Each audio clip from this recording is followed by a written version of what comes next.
কারবালা ময়দানে দুইজনের মধ্যে জিহাদ হয়েছিল। এক পক্ষে ছিল হক, আরেক পক্ষে ছিল বাতিল। হকের যিনি প্রতীক তিনি হচ্ছেন ইমামে সাইয়্যিদুনা হুসাইন রাদিয়াল্লাহু তাআলা আনহু। একটু জোরে বলেন মারহাবা। আর আরেকটা পক্ষ ছিল বাতিল, জাহান্নামী নাপাক। আমাদের ইমাম হোসেন ছিলেন পাক, আর অন্য দলে যে ছিল সে হচ্ছেন নাপাক, তার নাম হচ্ছে ইয়াজিদ। জোরে বলেন তার নাম কি? ইয়াজিদ। ইয়াজিদকে আমরা লানত করি, তাকে আমরা বদদোয়া করি, তার প্রতি আমাদের অভিশাপ। একটু জোরে বলেন আছে না নেই? আছে। সবাই আমাকে সহযোগিতা করেন, আছে না নেই? কারণ যে অবৈধভাবে ক্ষমতা দখল করে শুধু ক্ষান্ত হয়নি, এই ক্ষমতাকে চেয়ারকে পাকাপোক্ত করার জন্য রাসূল করিম সাল্লাল্লাহু আলাইহি ওয়াসাল্লামের আওলাদের মধ্যে এবং আহলে বাইতের সদস্য আশিক সহ ৭০-৭২ থেকে ৮০ জনকে কারবালার ময়দানে শহীদ করেছে। তাদের মাথাগুলা শরীর থেকে আলাদা করেছে, ওনাদের খণ্ডিত দেহের উপরে ঘোড়া চালিয়ে দিয়েছে। মাথাগুলা শরীর থেকে আলাদা করে ব্যাগে করে তীরের মাথায় করে কুফার মধ্যে মিছিল করানো হয়েছে, দামেস্কের মধ্যে মিছিল হয়েছে।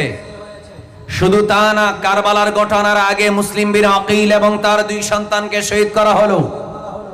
এরপরে কারবালার ঘটনার পরে আহলে বাইতের সৈয়দ জাদি, যারা সাহেব জাদি, যারা নবী বংশের সৈয়দা, সেই সমস্ত পুত পবিত্র নারীদেরকে কারবালার ময়দান থেকে শত শত মাইল দূরে পায়ে হাঁটিয়ে কাপড় চোপড় চেঞ্জ করার কোনো সুযোগ না দিয়ে দিনের পর দিন, সপ্তাহের পর সপ্তাহ, মাসের পর মাস যে কাপড়গুলো ছিল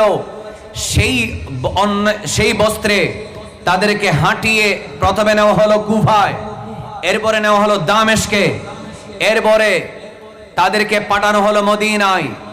এরপর শুধুমাত্র একজন রাসূলের আওলাদের মধ্যে ইমাম হুসাইনের সন্তান হযরত ইমাম জৈনুল আবেদিন রাদিয়াল্লাহু তাআলা আনহু সারা সমস্ত পুরুষ সদস্যদেরকে হত্যা করা হলো। এরপরেও ক্ষান্ত হয় নাই।